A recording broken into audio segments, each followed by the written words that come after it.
السلام علیکم، آپ دیکھ رہے ہیں ہو کیا رہا ہے۔ میں ہوں فیصل عباسی، میرے ساتھ موجود ہیں عارف نظامی صاحب۔ بہت شکریہ نظامی صاحب آپ کا۔ اس کے ساتھ ہی ساتھ مسلم لیگ نون کے سینئر رہنما ڈاکٹر مصدق ملک صاحب بھی ہمارے ساتھ موجود ہیں۔ ڈاکٹر صاحب آپ کا بھی شکریہ، آپ سے بھی گفتگو کریں گے، پروگرام میں کچھ کشمیر کی بات بھی کریں گے، اس کے علاوہ جو ملک کے سیاسی حالات ہیں ان پر بھی گفتگو ہوگی۔ کراچی کی مرغی کتنی سیاسی جماعتوں میں حرام ہوئی ہے، وجہ کیا ہے، یہ بھی بات کریں گے۔ لیکن نظامی صاحب، کل بلاول بھٹو زرداری صاحب انہوں نے کہا کہ طبی سہولیات نہ دے کر آصف زرداری صاحب کو قتل کرنے کی کوشش کی جا رہی ہے، اور آج شہباز شریف صاحب نے بھی ایسی ہی باتیں کی ہیں۔ انہوں نے یہ ٹویٹ کیا کہ انہیں ہسپتال منتقل کیا جائے، یہ مطالبہ بھی کر دیا ہے۔ شہباز شریف صاحب نے تو باقاعدہ ایک میرے خیال سے پریس کانفرنس کی ہے۔ جی پورا ایک تفصیلی بیان ہے ان کا جو آیا ہے، اور بنیادی جو سہولیات ہیں وہ بھی نہیں دی جا رہی ہیں۔ آخر یہ معاملہ کیا ہے؟ پھر سے یہ پچیتی گھاس اگ اٹھی کہ نواز شریف کو جو سہولیات ملنی چاہیے وہ نہیں مل رہی ہیں۔ ہاں، لیکن وہ جو آج جو خط بھی لکھا ہے انہوں نے سیکرٹری ہیلتھ کو، اس سے چیف سیکرٹری کو خط لکھا ہے، جو اس سے لگتا ہے کہ کافی حالات خراب ہیں۔ تو اب میرے خیال مصدق ملک صاحب ہمارے ساتھ ہیں۔ جی ملک صاحب السلام علیکم۔ جی وعلیکم السلام سر، کیسے مزاج ہیں آپ کے؟ اللہ کا کرم سر، تھینک یو۔ اچھا یہ بتائیے کہ یہ آج مسلم لیگ کے جو صدر ہیں شہباز شریف صاحب، لگتا ہے ان کی اپنی صحت تو کچھ تھوڑی سی بحال ہوگی، ان کو کمر کی تکلیف رہی ہے، اور لیکن آج انہوں نے جو بات کی ہے اپنے بڑے بھائی کے صحت کے حوالے سے، وہ تو خاصی تشویشناک ہے کہ ان کو ایسی ایمبولینس ہونی چاہیے جس میں وینٹیلیٹر بھی ہو اور ہارٹ سے ریلیٹڈ سہولتیں ہوں۔ ان کو کڈنی کی بیماری ہے، انہیں ہارٹ کا مسئلہ ہے، انہیں ڈائبٹیز ہے وغیرہ وغیرہ، بلڈ پریشر سے کے عارضے میں مبتلا ہے۔ تو ہمارا تو خیال تھا کہ ان کو جیل میں کچھ سہولتیں دی جا رہی ہیں۔ پہلے تو یہ آیا تھا ان سے اے سی بھی ودرا کیا جا رہا ہے، اور باقی سہولتیں بھی کی جا رہی ہیں، لیکن آج کے بعد سے لگتا ہے کہ ایمبولینس تو وہاں کو کھڑی ہے لیکن وہ مناسب علاج نہیں ہو رہا۔ تو یہ اصل صورتحال کیا ہے؟ دیکھیے، اس پہ تو بہت سے ہم پروگرامز کر چکے ہیں، اور میرے خیال میں اب جو پروگرام ہم نہیں کر رہے یا پروگرام نہیں ہو رہے وہ غالباً ہماری لاچاری کی وجہ سے نہیں ہو رہے، کیونکہ اس پہ کیا اور آواز کیا اٹھائیں گے؟ آپ کو یاد ہوگا ایک دفعہ ہم نے پروگرام کیا، ہم نے ذکر کیا کہ قطع کلامی معاف، یہ لاچاری آپ کی یا ہماری بیچارگی کی بات کر رہے ہیں؟ نہیں، آپ کی بیچارگی کا ذکر تو میں نہیں کر سکتا، اتنی جسارت نہیں کروں گا، لیکن اپنی لاچارگی کا ضرور اظہار کروں گا۔ کیونکہ آپ کو معلوم ہے کہ ہم نے پروگرام کیے، آپ کو یاد ہوگا 3 یا 4 بورڈز بنے، آپ کو بڑی اچھی طرح یاد ہوگا کہ تمام بورڈز حکومتی تھے، ہر حکومتی بورڈ نے یہ کہا کہ ان کو فوری طور پہ علاج کی ضرورت ہے۔ آپ کو یاد ہوگا کہ کئی بورڈز جو ہیں ان کی سربراہی ایک گائنیکالوجسٹ کو دی گئی، اور ہم اس پہ بھی رہے تھوڑا پریشان رہے کہ یہ کس طرح کے بورڈز بنائے جا رہے ہیں۔ پھر پنجاب کارڈیالوجی کا بورڈ بنایا گیا، راولپنڈی انسٹیٹیوٹ آف کارڈیالوجی جو ہے ان سے ایک بورڈ بنایا گیا، اور سب بورڈز نے ایک ہی بات کی، اور انہوں نے کہا دیکھیے 5-6 سٹینٹس پڑ چکے ہیں، 2 مرتبہ اوپن ہارٹ سرجری ہو چکی ہے، ابھی اس وقت جو کیروٹڈ ان کی آرٹری ہے وہ بھی اس کلاگڈ ہے، ان کو ڈائبٹیز ہے، ان کو ہائپر ٹینشن ہے، ان کو ایڈوانسڈ کڈنی ڈیزیز ہے۔ پھر درمیان میں پروگرامز یہ بھی ہوتے رہے کہ وہ ڈی ہائیڈریشن جو ان کو ہو رہی ہے وہ اثر انداز ہو سکتی ہے ان کے دل پہ، کسی کیٹوسس یا اس طرح کی کوئی چیز ہے جو کڈنی میں ہوتی ہے، جس کے بعد ان کو کوئی اللہ رحم کرے مگر دل کا دورہ پڑ سکتا ہے وغیرہ وغیرہ۔ یہ تمام چیزیں تو بڑی تفصیل کے ساتھ ڈسکس ہو چکی ہیں۔ ان کے ڈاکٹر جو ہیں عدنان صاحب، آپ کو یاد ہوگا وہ بھی پہلے مل لیا کرتے تھے، اب پھر ان کو بھی بند کر دیا گیا۔ اب میں نہیں جانتا کہ موجودہ آج کل میں وہ مل رہے ہیں یا نہیں، مگر ان کو جو اجازت تھی ملنے کی صحت کے حوالے سے وہ بھی بند کر دی گئی، کیونکہ وہی بتاتے تھے زیادہ آ کے کہ ان کی حالت ہے کیا۔ اب عوام کے اندر جو تاثر ہے وہ میں آپ کے سامنے پیش کر دیتا ہوں، اور بڑے میں دکھی دل کے ساتھ یہ پیش کر رہا ہوں۔ کل مجھے ایک صاحب نے کہا جن کے کچھ ہم سے رغبت زیادہ نہیں تھی، تو انہوں نے مجھے ایک جگہ بیٹھے ہوئے کہا کہ بھائی جان اب آپ ڈبوں میں ہی باہر نکلیں گے، جیل سے ڈبوں میں ہی باہر نکلیں گے۔ میں نے کہا یار آپ حیا کریں، آپ کس طرح کی گفتگو کر رہے ہیں؟ آپ کی کوئی ذاتی دشمنی تو کسی کے ساتھ نہیں ہے، تو یہ آپ کس طرح کی باتیں کر رہے ہیں؟ بہرحال وہ یہ کہا لگا کے کہ تیاری کریں آپ ڈبوں کی، اب آپ ڈبوں میں ہی نکلیں گے وہاں سے، یہ کہہ کے وہ چلے گئے۔ پھر ایک اور صاحب ملے, انہوں نے غالباً ان کو کچھ دل میں ان کے درد, اللہ نے رحم اور درد ڈال رکھا تھا, تو وہ کہنے لگے کہ ہم تو بڑی تشویش میں ہیں کیونکہ سننے میں آیا کہ 24 گھنٹے ایک ایمبولنس باہر کھڑی رہتی ہے اور ان کی طبیعت بہت خراب ہے. جی ہاں, جی ہاں. جب عوام بھی کہہ رہی ہے ڈبوں کا ذکر اور ایمبولنسز کا ذکر, اور ہم بھی کہہ رہے ہیں اور یہ کہہ رہے ہیں باقاعدہ کہ دیکھیے یہ آپ انسانی حقوق کی تلفی کر رہے ہیں, اور آپ کہتے ہیں نہیں ہم نے جیل مینول دیکھ لیا ہے اور جیل وغیرہ وغیرہ, اس تفصیل میں کیا جاؤں. تو اس کا آپ کوئی ہمارے پاس تو جواب نہیں, ہم تو خط لکھ سکتے ہیں آپ کے چینل کے ذریعے. جی جی, یہی میں پوچھنا چاہ رہا تھا آپ سے کہ یہ تو آپ نے تصویر کشی کی ہے کہ بڑی تشویشناک ہے, مثلاً کروٹیڈ آرٹری کا تو کچھ نہ کچھ ہونا چاہیے, یہ تو بڑی خطرناک چیز ہے, یہ تو وہ بیماری ہے جو قاضی حسین احمد کو بھی تھی. لیکن اس کے ساتھ آپ نے ڈی ہائیڈریشن کا ذکر کیا, تو ڈی ہائیڈریشن تو اس وقت ہوتی ہے جب بہت پسینہ آئے, آپ پانی نہ پی سکیں, تو کیا میاں نواز شریف کے سیل میں اے سی کی سہولت ان کو حاصل نہیں ہے؟ دیکھیے مجھے اس وقت کی سچویشن کا نہیں پتہ, مگر آپ کو تو یاد ہی ہوگا جب وزیر اعظم واپس آئے تو انہوں نے آتے ہی یہ کہا کہ میں اے سی تو سب سے پہلے ان کا اتارتا ہوں. 2 ہی باتیں انہوں نے کی تھیں, 3 باتیں کی تھیں. ایک انہوں نے کہا میں اے سی اتارتا ہوں اور میں نے حکم دے دیا ہے, اور پھر وہ آپ نے لیٹر ویٹر بھی دیکھا جو گردش کرتا رہا. اب مجھے موجودہ صورتحال نہیں پتہ, ان دنوں میں تو یہ فیصلہ کر لیا گیا تھا کہ اے سی اتار لیا جائے گا. میں نے پتہ نہیں کیا آج کل میں کہ کیا سچویشن ہے اے سی کی, تو میں آپ کو بتا نہیں سکتا. دوسری انہوں نے بات کی تھی کہ یہ شاہد عباسی کہتا تھا کہ مجھے بند کر دو, دیکھو میں نے اس کو بند کر دیا. تو شاہد عباسی صاحب کو بھی اس وقت 23.5 گھنٹے ان کو سالیٹری میں رکھا جاتا ہے, سالیٹری امپریزنمنٹ میں, اور 8 گھنٹہ ان کو اجازت دی جاتی ہے کہ باہر وہ احاطے کے اندر چل سکیں. 23 گھنٹے وہ ایک کمرے میں بند ہیں. مفتاح اسماعیل صاحب بھی 23 گھنٹے ایک کمرے میں بند ہیں, جو عدالت میں بھی دونوں اس کا ذکر کر چکے ہیں, اور صرف 8 گھنٹے کے لیے ان کو باہر احاطے میں لایا جاتا ہے. تو وہ بھی وعدہ انہوں نے پورا کر دیا. تیسرا انہوں نے ذکر کیا تھا ثالثی کا, تو آپ کے سامنے ہی ہے وہ ثالثی کا وعدہ بھی کل سننے میں آیا, ایفا ہو گیا, اور امریکی صدر نے جو بیان دیا اس سے, تو تینوں جو انہوں نے وعدے کیے تھے لگتا ہے پورے کر آئے ہیں.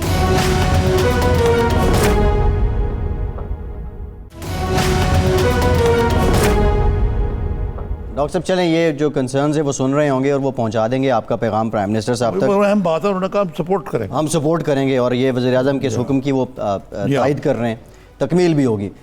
ڈاکٹر صاحب اپوزیشن اے پی سی رہبر کمیٹی, بظاہر یہ لگ رہا ہے کہ چارٹر آف ڈیمانڈ 1 ہفتے کا ٹائم تھا, وہ بھی ابھی تک سامنے نہیں آیا. آپ لوگ اپنے معاملات میں بزی ہیں, وہ یونٹی اور اپوزیشن کے غبارے سے کہیں ہوا تو نہیں نکل گئی؟ نہیں, آپ کا سوال اتنا اسپیسیفک نہیں ہے. دیکھیں یہ نہیں, میں ذرا مزید اس کو شارٹن کر دیتا ہوں کہ آج سب نے کہا جی جمع کر دیے ناصر درانی صاحب کے پاس, کیا یہی نام ہے ان کا, جو اکرم درانی صاحب کے پاس, اب وہ آج کی میٹنگ میں رہبر کمیٹی میں کر دیے, لیکن یہ نہیں پتہ لگا کہ چارٹر آف ڈیمانڈ کیا ہے. دوسرے 29 والی میٹنگ جو ہے وہ بھی ملتوی کر دی گئی ہے. تو پہلی میٹنگ میں بھی شہباز شریف صاحب نے کہا میری کمر خراب ہے, بلاول صاحب نے ادھر جانا تھا, وہ اسکردو میں تھے, اسٹور میں تھے. تو یہ 29 والی میٹنگ جو پوسٹ ہو, اس سے لگتا ہے کہ کوئی آپ کے درمیان بھی کوئی اس معاملے میں وہ کلیئرٹی نہیں ہے. دیکھیے ایک تو یہ ہے کہ کلیئرٹی لانے کے لیے ایک طریقہ کار وضع کیا گیا کہ تمام جو مطالبات ہیں وہ ہر پارٹی, کیونکہ بہت سی پارٹیز ہیں, تو ایک بیٹھ کے ایک لوز اینڈ کانورسیشن جس میں ہر بندہ اپنا اوپینین دے رہا ہے, وہ تو بہت سیر حاصل ہوتی ہے. مگر خیال یہ کیا گیا کہ اس سے زیادہ بہتر ہے کہ ہم اپنا چارٹر لکھ کے ایک جگہ پہ اکٹھا کر لیں, اور جب میٹنگ ہو تو اس میں اسپیسیفکس پہ گفتگو ہو, جنرالٹیز کے اوپر بات نہ ہو. اس وجہ سے تمام پارٹیز نے جو بھی ان کے ذہن میں, گمان میں طریقہ کار ہیں یا مطالبات ہیں وہ حوالے کر دیے ہیں رہبر کمیٹی کے, اور میرے خیال میں اس کی کنسالیڈیشن کے بعد ایک میٹنگ بلائی جائے گی, جس کے لیے یقینی طور پہ وقت چاہیے. بہت سی پارٹیز نے بہت سے مطالبات رکھے ہیں, تو انشاءاللہ بہت جلد وہ میٹنگ بلائی جائے گی, اور اس میں لائحہ عمل جو ہے ان تمام جو ڈیمانڈز ہیں, چارٹر آف ڈیمانڈز ہیں, ان کو مد نظر رکھتے ہوئے ایک لائحہ عمل بنایا جائے. یہ بتائیے کہ پی ایم ایل این کے کیا ڈیمانڈز ہیں, چارٹر کچھ روشنی ڈال سکتے ہیں چارٹر آف ڈیمانڈ میں؟ ہاں, میری بڑی خواہش تھی کہ میں آپ کو یہ بتا پاؤں. میں آج ٹریول کر رہا تھا, لاہور کی طرف گامزن تھا, اس وجہ سے میری احسن اقبال صاحب سے بات نہیں ہو سکی. بہت سی وہ چیزیں چل رہی تھیں, گفتگو چل رہی تھی, مگر میں ان سے بات کیے بغیر میں سمجھتا ہوں کہ اچھا نہیں ہوگا, نامناسب ہوگا کہ میں وہ کچھ ایسے نکات آپ کے سامنے رکھ دوں جس کا ذکر ان میں ہو یا نہ ہو. تو مجھے آپ اجازت دیجئے تو انشاءاللہ میں اگلے پروگرام میں آپ کو تمام نکات پہ بتا پاؤں گا ان سے بات کرنے کے بعد. ٹھیک ہے, ٹھیک ہے. نہیں تو مثلا یہ تو نہیں ہوگا کہ جی وہ جیسے شہباز شریف صاحب نام لیتے ہیں, وزیر عمران خان نیازی صاحب مستعفی ہوں, الیکشن دوبارہ کرائے جائیں, اس قسم کے مطالبات تو نہیں ہیں آپ کے؟ وہ تو پہلے تو یہی رہے ہیں. دیکھیں بہت سی پارٹیز جو ہیں ان کا تو یہ بڑا واضح نقطہ نظر رہا ہے, ان ڈسکشنز میں بھی رہا ہے کہ یہ حکومت جس طرح چل رہی ہے چل نہیں پائے گی. یعنی کب تک لوگ یہ جو بوجھ ہے غربت کا اور مہنگائی کا یہ اٹھاتے رہیں گے, کیسے اٹھائیں گے؟ ایک 40,000 روپے کمانے والا شخص جو ہے اس وقت کوئی آئنسٹائن بھی آ کے, یونیورسٹی آف شکاگو کا اکانومسٹ بھی آ کے اس کا بجٹ نہیں بنا سکتا. تو اگر 40,000 والے شخص کا بجٹ نہیں بن سکتا تو آپ مجھے بتائیے وہ کیا کرے؟ اپنے بچوں کو زہر دے دے گا کیا؟ تو اگر حکومت بالکل اسی طرح IMF کی ڈائریکشنز پہ چلنا چاہتی ہے, ایک ایسٹ انڈیا کمپنی کی طرح ایکسٹریکشن کرنا چاہتی ہے, لوگوں کے گھروں میں اجازت دینا چاہتی ہے کہ جو ٹیکس والے ہیں وہ چھاپے ماریں, ان کے دروازے کھولیں, ان کے دراز توڑیں, کیا آپ کو ملے گا؟ غریب لوگوں کے گھروں میں آپ کیا کرنا چاہ رہے ہیں؟ آپ لوگوں کو کس چیز سے ڈرا رہے ہیں؟ پوری اکنامک ایکٹیویٹی جو ہے پورے ملک میں رک گئی ہے. جو شرح ترقی کی 6% تھی وہ 3 پہ آ گئی ہے. مہنگائی کی وہ شرح جو 3-4% سے کم تھی وہ 12-13 پہ چلی گئی ہے. جو سود کی شرح 6% پہ تھی وہ 13.5 بینکوں کی ہو چکی, یعنی ایک بینک دوسرے کو 13.5% کے اوپر پیسے دے رہا ہے. تو آپ کیسے یہ ملک چلے گا اس طریقہ کار سے؟ تو میرے خیال میں بہت سے پارٹیوں کا اور بہت سے جو افراد ہیں, لیڈرز کا یہ خیال ہے کہ یہ حکومت فیل ہو چکی ہے اور اس کو الیکشنز کروانے چاہیے تاکہ لوگوں کا مینڈیٹ سامنے آئے. جب ملک صاحب یہ بتائیے کہ یہ جو ماہ اکتوبر میں لاک ڈاؤن کر دیں گے, اسلام آباد کا پروگرام ہے PMLN کا بھی سپورٹ کرنے کا, اور یہ مولانا فضل الرحمان اس موقع پہ جب کہ پاکستان کو شاید 1971 کے بعد سب سے بڑا کرائسس ہے, آپ یقیناً اس پہ یہ کہیں گے کہ حکومت کو تو اس کا احساس نہیں ہے کیونکہ وہ تو مسلسل اپوزیشن کو وکٹمائز کر رہی ہے, آپ کا تو کوئی جواب ہوگا, لیکن اپوزیشن کا بتائیں کہ کیا رول ہوگا اس میں, کہ وہ موخر کرے گی ان پلانس کو یا مولانا کے طرح کے پیچھے لگ جائیں گے آپ؟ دیکھیے میرے خیال میں اس کے آپ نے دو بڑے اہم سوالات ایک ہی سوال میں پوچھ لیے ہیں.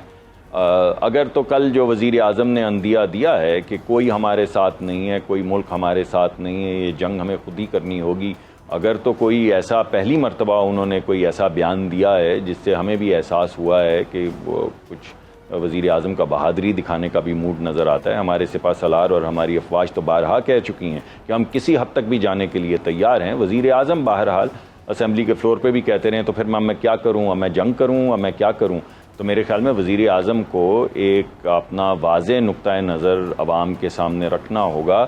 اگر کسی بھی وقت ہمیں یہ لگے کہ ہمارا ملک جو ہے وہ کسی خطرے سے گھرا ہوا ہے تو بالکل تمام چیزیں ہم پس پشت ڈال کے سرحدوں پہ کھڑے ہوں گے, شانہ بشانہ اپنی افواج کے ساتھ بھی اور حکومت کے ساتھ بھی.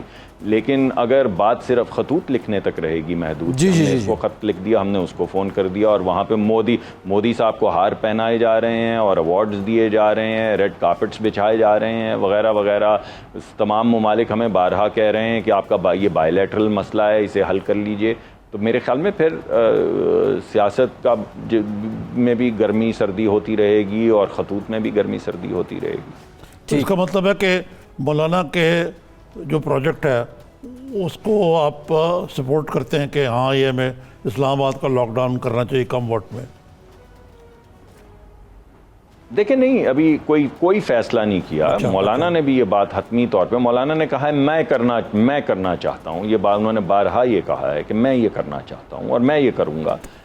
مگر سیاسی جماعتوں نے اب یہ جو آج چارٹر آف ڈیمانڈز دیا ہے, اس ڈسکشن کے اندر یہ بات واضح ہوگی کہ تمام سیاسی جماعتوں کا موقف کیا ہے. لیکن بظاہر ایسا ہی دکھتا ہے کہ مولانا تو ہر صورت یہ کرنے پہ اصرار کر رہے ہیں. اب سیاسی جماعتوں کو دیکھنا ہے, وہ تمام محرکات جن کا آپ نے ذکر کیا ہے وہ دیکھیں گے کہ اونٹ کس کل بیٹھتا ہے اور اس کے مطابق جو ملک کی سب سے پہلے ضروریات ہوں گی ہم اس کے ساتھ کھڑے ہوں گے. اور ہمیں بظاہر ایسا لگتا ہے کہ جو مولانا کہہ رہے ہیں کہہ تو ٹھیک رہے ہیں. ٹھیک ہے. اچھا مصدق ملک صاحب، کوئی جاتے جاتے کوئی حسب حال کوئی شعر کی آمد ہے آپ کو تو سنا دیں. میں صاحب کچھ بھی نہیں ہے، بس وہ یہ گھڑی محشر کی ہے تو عرصائے محشر میں ہے، پیش کر غافل عمل کوئی اگر دفتر سے میں ہے. یہ ہم حکومت کو کہہ رہے ہیں کہ پیش کر غافل عمل کوئی اگر دفتر میں ہے. ٹھیک، بہت شکریہ. بہت بہت. ڈاکٹر مصدق ملک صاحب ہمارے ساتھ موجود تھے. ایک بریک لیتے ہیں، بریک دیگر معاملات پہ بات کرتے ہیں. ہمارے ساتھ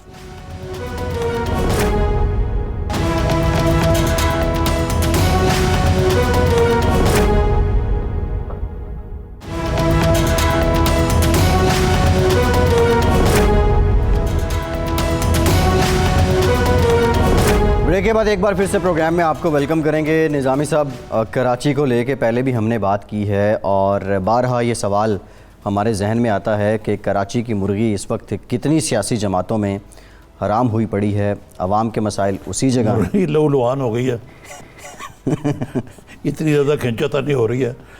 اب آج تازہ ایک شاہکار جو ہیں وہ فاروق ستار صاحب ہیں، جی جو بڑے دیر سے غائب تھے الیکشن ہارنے کے بعد. عامر لیاقت نے غالباً ان کو شکست دی. جی عامر لیاقت صاحب نے ان کو الیکشن میں شکست دی. آج وہ بڑے برہم ہیں، انہوں نے وسیم اختر سے استعفے کا مطالبہ کیا ہے اور خالد مقبول صدیقی سے کہا آپ وزارت کے مزے لوٹ رہے ہیں، آپ کیا کر رہے ہیں. جی تو واقعی یہ بات تو ٹھیک ہے یار، بات تو حقیقت ہے کہ وزارت کے مزے وہ کیوں نہ لوٹیں. اب احساس محرومی بہت زیادہ ہو رہی ہے فاروق ستار صاحب کو بھی. ویسے تو ہمیشہ ہی ہوتی ہے، وہ کہتے ہیں ہمیں دیوار سے لگایا جا رہا ہے. فاروق ستار صاحب کا تو کیا کرام ہوتا ہے. لیکن اب دیکھیں جو اس کو جو یہ مرغی کی صورتحال ہے، اس کو تھوڑا سا بیک گراؤنڈ میں اگر آپ چلے جائیں جی، کہ جو وزیر میرے ٹائم ہیں علی زیدی صاحب نے یہ بیڑا اٹھایا کہ جی میں ٹھیک کر دوں گا.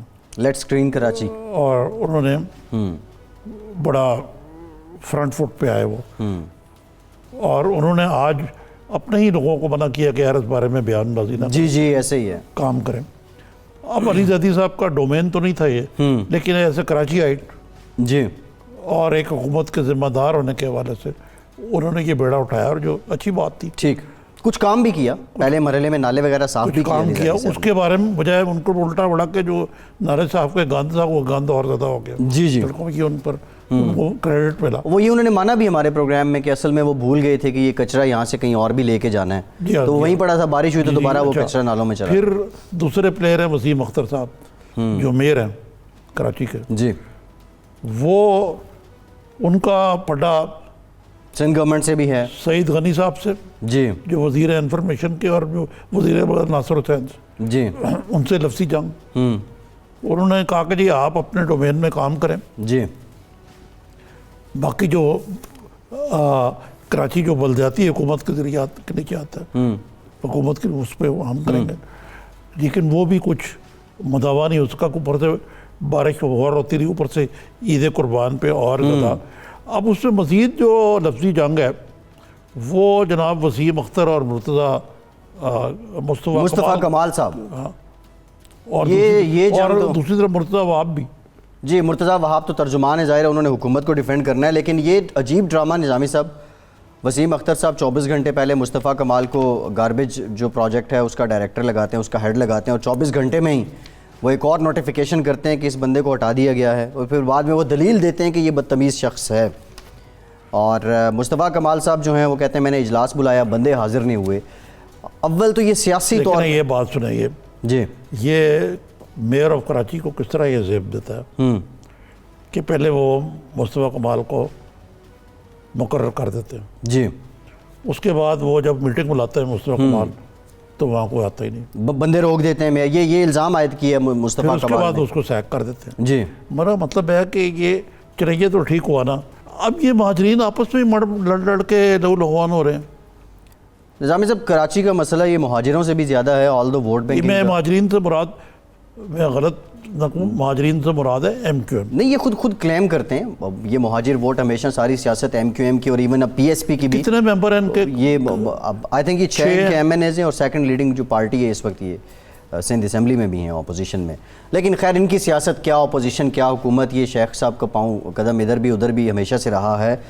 یہ وسیم اختر صاحب کرنا کیا چاہتے ہیں؟ وفاقی حکومت کو بھی یہ تھریٹ کرتے ہیں اور پھر اس کے بعد دیکھا جائے تو وہاں جو موجود سندھ حکومت ہے اس کو بھی تھریٹ کرتے ہیں. کسی کے ساتھ انہوں نے بنا نہیں رکھی ہے, بے اختیاری کا رونا روتے ہیں. اور اس بے اختیاری میں یہ میئر کراچی سب سے بڑے شہر کے میئر بھی ہیں, مزے بھی لوٹ رہے ہیں, کام کچھ بھی نہیں ہو رہا ہے.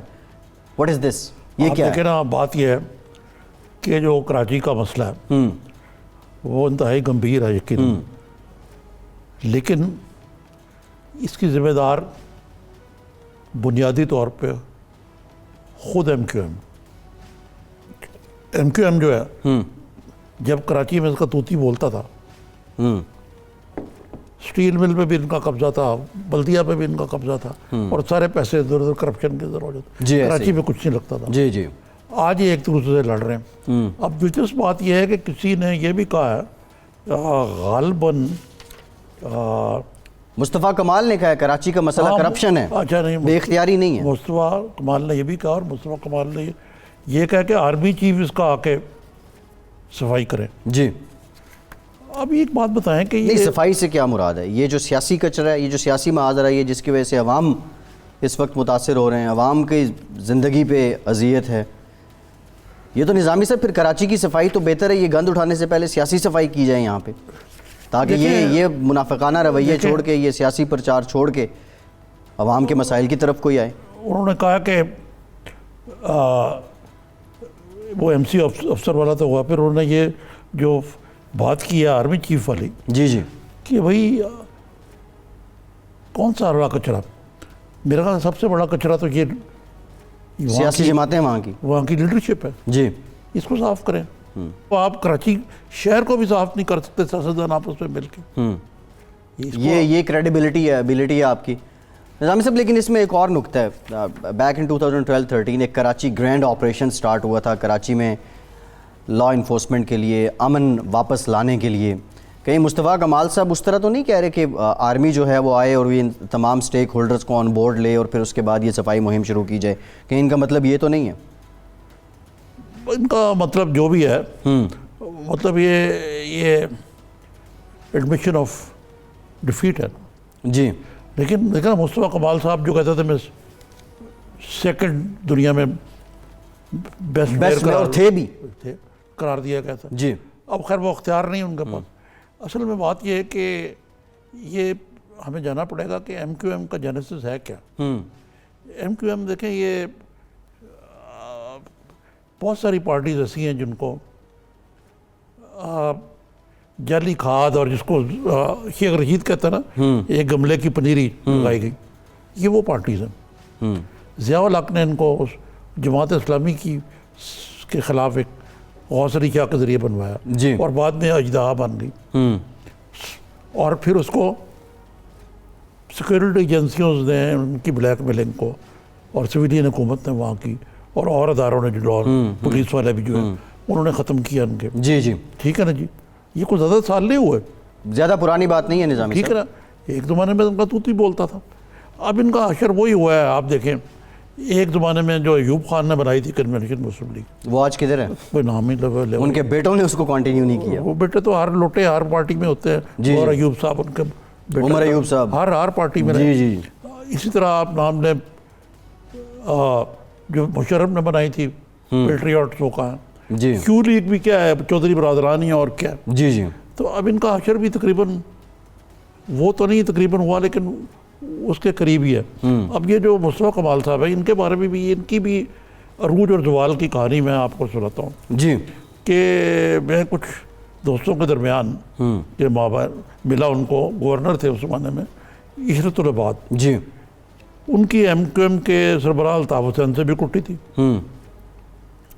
سندھ گورنمنٹ سے بھی نہیں بنتی تھی, سندھ گورنمنٹ سے بھی اتنی نہیں بنتی تھی. اور مصطفیٰ کمال میں نے کہا جی یہ تو ایک بڑا اچھا فنامنا ہے. کہنے لگے بھائی یہ پنیری ہے جو لگائی گئی ہے, یہ کبھی درخت نہیں بن سکتا. ان کی بات جو ہے بڑی پروفیٹک نکلی. ایک زمانے میں مصطفیٰ کمال کو بڑے دھوم دھڑکے اور جلوس کے ساتھ پروموٹ کیا اس وقت کی. جی. الیکشن میں پھر قیادتوں نے, لیکن یہ بھی زیرو ثابت ہوئے. جی کتنی ان کو کوئی نمائندگی نہیں کوئی ہے نمائندگی نہیں ہے. جی تو یہ ٹھس ہو گئے ہوئے. اب یہ کراچی کی بزنس پہ اپنی سیاست چمکانے کی کوشش کر رہے ہیں. کم از کم وسیم اختر یہ تو کہہ سکتے ہیں نا کہ میں الیکٹڈ میئر ہوں. وہ تو یہ تو وہ بھی نہیں ہے. لیکن دوسری جانب مصطفیٰ کمال اپنے ایکسپیرینس کی بنیاد پہ کہتے ہیں کہ 3 مہینے کے اندر یہ کراچی کا سارا گند سارا کچرا میں صاف کر سکتا ہوں. اور اسی بات کو دیکھتے ہوئے وسیم اختر صاحب نے ان کو اختیار دیا تھا. اختیار دے کے واپس لے لینا. کویسچن از دس کہ اگر مصطفیٰ کمال 3 مہینے میں کراچی کا گند صاف کر دیتے پھر تو ایم کیو ایم بھی ساتھ ہی صاف ہو جاتی ہے. آپ نہیں سمجھتے؟ دیکھیں نا یہ سیاسی ریولریز ہیں. لوکل سٹینڈ ہے کیا ہے مصطفیٰ کمال کا؟ اگر ان کے پاس بجٹ نہیں ہے, جی اختیار نہیں ہے, سندھ حکومت ان کے ساتھ نہیں ہے, پی ٹی آئی ان کو سپورٹ نہیں کر رہی, تو کہاں سے کس طرح؟ لیکن اس سب کے باوجود انہوں نے کہا ان چیزوں کے لیے دیکھیں آپ کو اس کے لیے پیسے چاہیے, بجٹ چاہیے, ویر بطول چاہیے. مصطفیٰ کمال کے پاس ایکسپرٹیز ضرور ہو. جی جی اور اس وقت سب کو مل کے, یعنی میرا نزدیک اس کا حل یہ ہے کہ سندھ حکومت, ایم کیو ایم کے مختلف فیکشنز, میئر صاحب کو مل کے بیٹھ کے ایک اجتماعی طریقے سے اس معاملے کو حل کرنے کا کوئی رستہ نکالنا. بالکل ٹھیک ہے. لیکن نظامی صاحب, مصطفیٰ کمال صاحب یہ کہتے ہیں کہ سب سے پہلے میں کے ایم سی کے موجودہ وسائل کو استعمال کروں گا, اور ان کے مطابق کے ایم سی کے پاس اتنے وسائل ہیں, اتنا ریونیو ہے, سندھ گورنمنٹ کی طرف سے اتنی گرانٹ ہے کہ وہ 3 مہینے میں جو 4 اضلاع والا یہی تو سندھ گورنمنٹ بھی کہتی ہے, لیکن جو مال کھانا ہے جی اس کا خیال آ جائے مجھے. نظامی صاحب سمپل ہے, وسیم اختر صاحب کے لیے اگر وہ بے اختیار ہیں, پیسے بھی نہیں ہیں, تو ان کو اب چھوڑ دینا چاہیے. آپ بڑے اچھے سگار پیتے ہیں وسیم اختر صاحب, سگار تو گفٹ بھی ہو جاتے ہیں. نظامی وہ ہوا کا سگار پیتے ہیں. نظامی صاحب چلیں یہ سگاروں پہ بھی بات کریں گے, اور کون کون سگار پیتے ہیں. ایک بریک سگار سے شیخ بڑی رشید صاحب. مہنگے ہیں اس لیے میں کہہ رہا ہوں, آپ ماشاءاللہ بڑے متول آدمی ہیں. ہاں ہیں تو گھر سے جی بالکل ایسے شیخ رشید صاحب بھی سگار پیتے ہیں, اور کون کون؟ شیخ رشید بڑے سستے سگار پیتے ہیں. وہ تو کہتے ہیں بڑے امپورٹنٹ ہیں. ایک بریک. وہ نان کیوبن, وہ کیوبن سے کہا کوہبا جو بڑی جی جی ٹاپ والا. ٹھیک ہے, ایک بریک لیتے ہیں, بریک کے بعد واپس آتے ہیں, کچھ اور معاملات پہ بھی بات کریں گے ہمارے ساتھ.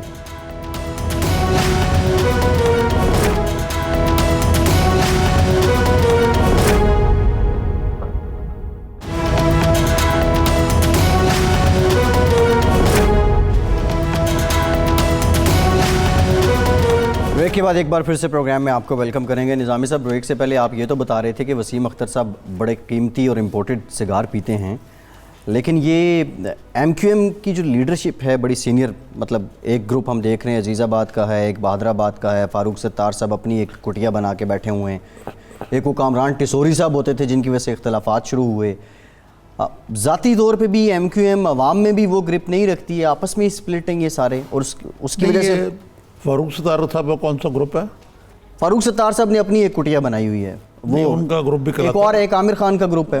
جی جی وہ تو خیر ہے حقیقی ہے نا ایم کیو ایم. نہیں وہ تو آفاق صاحب. آفاق صاحب جی جی. فاروق ستار صاحب ہمارے ساتھ موجود ہیں, ایم کیو ایم کے سینئر رہنما ایم کیو ایم پاکستان کے. گفتگو جی فاروق صاحب السلام علیکم. جی وعلیکم السلام. کیسے مزاج ہیں؟ جی بس اللہ کا کرم ہے, باقی جو اللہ کے بندے ہیں انہوں نے تو جان عذاب میں مبتلا کی ہوئی ہے. کراچی کو تو تباہ کر دیا, اب جو بچی کچی ایم کیو ایم اس کو تباہ کرنے پر بھی تلے ہوئے, اور میں دونوں کو بچانے کے لیے نکلا ہوں. ہاں یہ بتائیے, آپ بڑی دیر سے بالکل خاموش تھے, اب آپ نکلے اس مشن پہ, یہ آپ کراچی کو بچانے کے لیے نکلے یا ایم کیو ایم کو بچانے کے لیے نکلے, یا دونوں چیزیں آپ کے مد نظر ہیں؟ دیکھیں عارف بھائی, میرا یہ ایمان ہے کہ کراچی جیسے کثیر الاکائی شہر میں جہاں کئی اکائیاں ہیں, ایک متحد منظم اور متحرک سیاسی عمل کی ضرورت ہے. اب وہ ایم کیو ایم کے نام پہ ہو یا اگر پی ٹی آئی پورا پالا مار لیتی اور ایم کیو ایم کو پورا ریپلیس کر دیتی, کراچی کے لوگوں سندھ کے شہروں کی سائیکی کو سمجھ کے اس کی گتھی میں بیٹھ جاتی, تو یقین مانے میں سمجھتا کہ چلیں کراچی قومی دھارے میں آ گیا, اور انجینئرنگ کے بغیر پی ٹی آئی نے اپنا ایک ووٹ بینک بنایا. میں مانتا ہوں ان کا ووٹ بینک ہے, ان کی سیٹیں ہیں, لیکن وہ ابھی تک زمین پر نہیں آئے ہیں. اور جو یہ ایم کیو ایم ہے یہ فارغ ہے, کیونکہ اس میں جو لوگ رہ گئے مجھ سے جان چھڑانے کے بعد وہ اپنے مفادات میں لگے ہوئے ہیں. تنظیم میں بحران ہے, انتشار ہے, اور کوئی اصول و قواعد اور میرٹ کی اور ضوابط کیا مفاد کیا ہیں فاروق صاحب؟ ان کے مفاد کیا ہیں؟ مفاد بتا دیں. دیکھیں ان کے مفادات ظاہر ہے کہ ان کے ذاتی مفادات ہیں جی. یہ اپنے مفادات کے لیے کام کر رہے ہیں، اور انہوں نے اگر جو میرے ساتھ سلوک کیا اس سے بدتر ڈسپلن کی وائلیشن خلاف ورزی. میری تو جائز و جمہوری ڈیمانڈ تھی انٹرا پارٹی الیکشن کراؤ، چلو اپنے وقت پہ کراتے، آپ نہ مانتے میری بات. میں کہتا تھا کہ بھائی احتساب کا سخت عمل پارٹی میں قائم کریں، اور ہم اپنے گوشوارے، اپنے اثاثے، اپنے کارکنوں، یعنی جو ہماری کاؤنسل ہے بڑی، اس کے سامنے ڈکلیئر کرتے ہیں، اور آئندہ کے لیے ہم یہ طے کریں کہ ہم بے لوس بے غرض ہو کر لوگوں کی خدمت کریں گے، صاف ستھرا پڑھا لکھا 1984 جیسا سیاسی عمل بنائیں گے. اگر پی ٹی آئی سے مجھے یہ امید ہوتی ہے نا کہ وہ ایم کیو کو ریپلیس، دیکھیں یہ کراچی تقسیم ہوگا، بٹ جائے گا، اور اگر یہ شہر پولرائز ہوتا ہے تو یہ پاکستان کی بقا سلامتی کی ضمانت، اس کی مضبوطی، اس کا استحکام. جی جی. اچھا فاروق صاحب، آپ نے یہ وسیم اختر صاحب کا استعفیٰ بھی مانگا ہے. آپ مجھے بتائیں کہ دو چیزیں ہیں، ایک تو ایم کیو ایم کو بچانے کے لیے کیا فارمولہ ہے آپ کو ذہن میں، اور اس سے بڑھ کے یہ جو کراچی کی خلفشار ہے اس وقت جو مچی ہوئی ہے، کوئی کچھ کہہ رہا ہے کوئی کچھ کہہ رہا ہے، everybody is pulling in opposite direction, اس ضمن میں آپ کے نزدیک کیا حل ہے اس کا؟ دیکھیں علی زیدی کے پاس بھی یا پی ٹی آئی کے پاس بھی کراچی کے بلدیاتی نظام کو مؤثر بنانا، اس کو با اختیار بنانا، اور کس طرح ڈیلیور کرنا، ترجیحات کیا ہیں، اور اس کے لیے وسائل کیا آئیں گے مرکز سے، یہ تو ان کے پاس بھی پلان نہیں. آپ نے یہ دیکھا نا، وہ ہو گئے چندہ مانگ رہے ہیں وہ بھی. جی ہاں. وہ میرا یہ کہنا ہے کہ ہمارے پاس کراچی کا بھی منصوبہ ہے، اس کو سسٹینیبل گروتھ یعنی مستقل مسلسل تعمیر اور ترقی اور شہری انفراسٹرکچر کی بحالی، تاکہ جو اس وقت معاشی بحران ہے پاکستان کو اس سے بھی نکالا جا سکے. 100 ارب روپے کی سرمایہ کاری کراچی میں ہوتی ہے تو اس سے ایک یعنی پاکستان کی قومی ترقی کی رفتار 1% اضافہ ہو جائے گا. 200 یعنی 100 جو K4 کا پانی ہے اس کا ایک ساتھ 3 سال میں آپ 650 MGD 100 ارب روپے دے کے کر دیں، 150 ارب روپے میں سرکولر ریلوے کر دیں، برساتی نالوں صفائی کے لیے 1 ارب روپیہ الگ سے آپ مختص کر دیں. یہ سب باتیں ہوگی فاروق صاحب یہ بتا دیں. اور پارٹی کے لیے انٹرا پارٹی الیکشن کا میں نے مطالبہ کیا ہے. سردار احمد ہمارے سینئر ساتھی ہیں، ان کو نگراں کنوینئر بنائے. 2020 میں پارٹی الیکشن بھی ڈیو ہے، بلدیاتی الیکشن بھی ڈیو ہے، اور ان دونوں کے لیے پارٹی اور کارکنان تیاری کریں. یہ میرا کہنا. جی ستار صاحب، یعنی بلا واسطہ طور پہ آپ یہ کہہ رہے ہیں کہ کرپشن کا تو آپ الزام نہیں لگا رہے، لیکن یہ جو 15 ارب ہے یہ بہت رقم ہوتی ہے. یہ کہیں نظر نہیں آ رہی آپ کو کہ اس سے کراچی کی صورتحال بہتر ہوئی ہے، بلکہ جوں دوا کی مرض بڑھتا ہی ہے؟ بالکل ایسا ہی ہے کہ مریض عشق پر رحمت خدا کی، مرض بڑھتا گیا جوں دوا کی. اور یہ انہوں نے مجھ سے جان بھی اسی لیے چھڑائی. میں 3 مہینے تک وسیم اختر سے اس وقت 8 ارب روپے ملے تھے.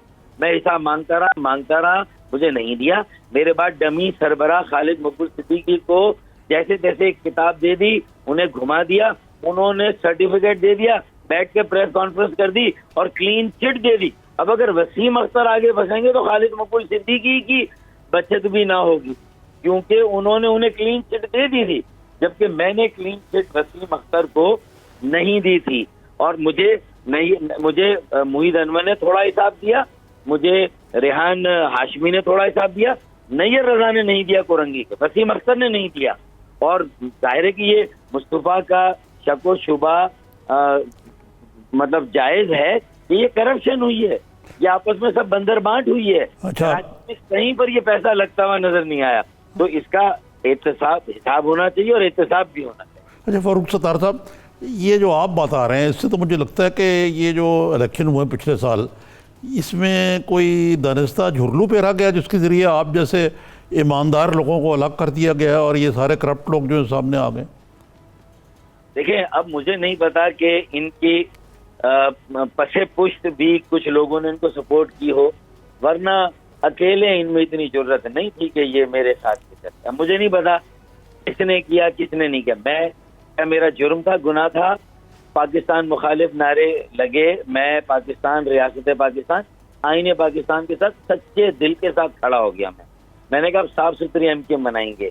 کوئی اگر کہیں پر را کا ذرا سا بھی ہوگا میں ذمہ دار ہوں. MI6, London, even M Q M کے بانی, میں الگ ہوں تو ہوں, لیکن اس کے بعد بھی اگر مجھے اسپیس نہ ملے, مجھے یہ لگے کہ مصطفیٰ کمال کے ساتھ میں ملوں گا تو مجھے راستہ ملے گا, تو یہ ساری چیزیں تجربے بھی کچھ تھے. لیکن اقتدار یہ راستہ تو مصطفیٰ صاحب کو بھی نہیں ملا فاروق صاحب. تو میں تو ان کو بھی سمجھا رہا تھا کہ بھائی تمہارے ہاتھ بھی کچھ نہیں آئے گا, تم جو ضد کرو کہ یہ بات جو میں کہہ رہا تھا, ایم کیو ایم سے فاروق ستار کو میرے پاس اگر کسی طرح بھیج دو یا وہ آ جائے, تو میں نے کہا کہ پھر بھی کچھ نہیں ہوگا, تم بھی ضائع ہوگے, میں بھی ضائع ہوں گا, کیونکہ یہ سیاسی طریقہ نہیں ہے, ہم سیاسی لوگ ہیں. تو میں نے کہا کہ اب پارٹی میں الیکشن ہونے چاہیے, احتساب کا عمل ہونا چاہیے. شارٹلی ون لائن, مصطفیٰ کمال سے ہاتھ ملانے کو تیار ہیں کیا فاروق ستار؟ دیکھیں میں تو یہ کہہ رہا ہوں وسیم اختر کو اگر اس نے یہ غلطی کر دی نوٹیفیکیشن تو واپس نہ لیتا. اگر مصطفیٰ تیار ہو گئے تھے تو کہتے کہ اچھا میں نعمت اللہ کو بھی, فاروق ستار کو بھی دعوت دیتا ہوں, ہم چاروں میئر جو سابقہ موجود ہیں ہم سب مل کے یہ کام کرتے ہیں. ٹھیک ہے, شکریہ, بہت شکریہ ڈاکٹر فاروق ستار صاحب, بہت شکریہ آپ کے وقت کا. اور کچھ گلے شکوے, خدشات, تحفظات کا بھی اظہار انہوں نے, جو ہم بات کر رہے تھے اس پہ انہوں نے اس کی تصدیق کر دی. جی بالکل ایسے, اور بہت سی باتوں کی. آپ نے ایک اور بات نہیں نوٹ کی, جی جس طرح یہ آپ کوئی اپنا کمپیوٹر پہ کچھ کریں جی تو پیچھے ایک پروگرام اور چل رہا ہوتا ہے. یہاں مجھے لگتا ہے ابھی کہ ایم کیو ایم لندن کا سایہ ابھی بھی ایم کیو ایم پہ ہے, جو فاروق ستار صاحب کی باتوں سے مجھے لگتا ہے.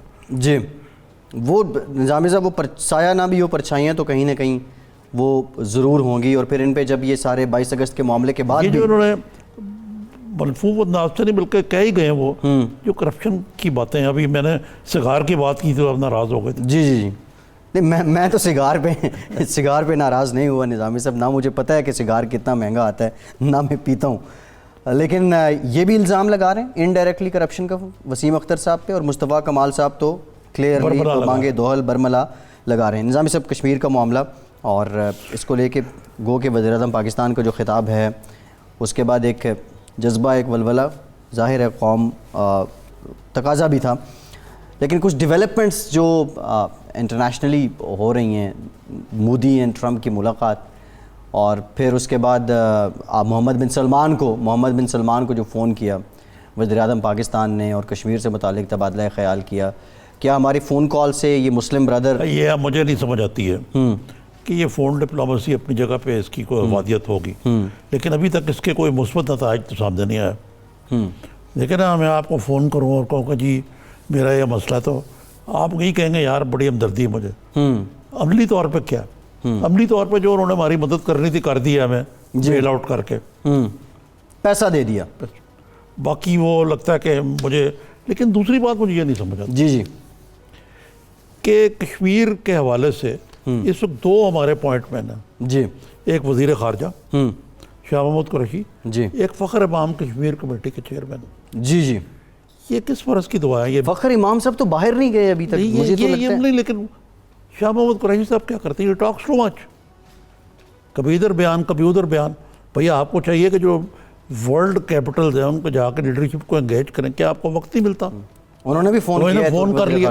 اور بھائی یہ کوئی بات ہے, میں نے ڈینمارک کے وزیر خارجہ کو, اس میں کون سی کوئی بڑی آپ نے تیر مار لیا, ڈینمارک تو اس میں کوئی فریق بھی نہیں ہے یار.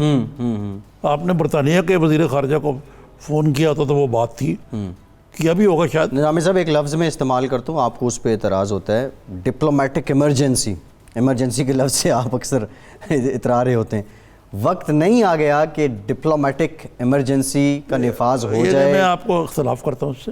جی دیکھیں, ڈپلومیٹک ایمرجنسی کوئی سوئچ نہیں ہے جو لگا دیا جاتا ہے. جی یہ جوہد مسلسل ہے. یعنی ڈپلومیسی جو ہے نا, جیسے میں نے کل عرض کیا تھا, یہ ملک کی جو حکومت کی جو اپنی ایک فٹ پرنٹ ہوتا ہے نا گورننس کا, جی مضبوط اکانومی کا. مثلا آج جو خبریں آئی ہیں کہ بھائی وہ حکومت جو ہے بیرونی قرضوں کی سروسنگ میں ریکارڈ صفحہ ہو گیا. جی جی جی ٹھیک ہے نا, یہ ڈیٹ سروسنگ میں. دوسری طرف منی بجٹ کی بات ہو رہی ہے, تو آپ کیا یار, آپ کو تو پھر کشکول لے کے جانا پڑے گا. آپ تو کیسے آپ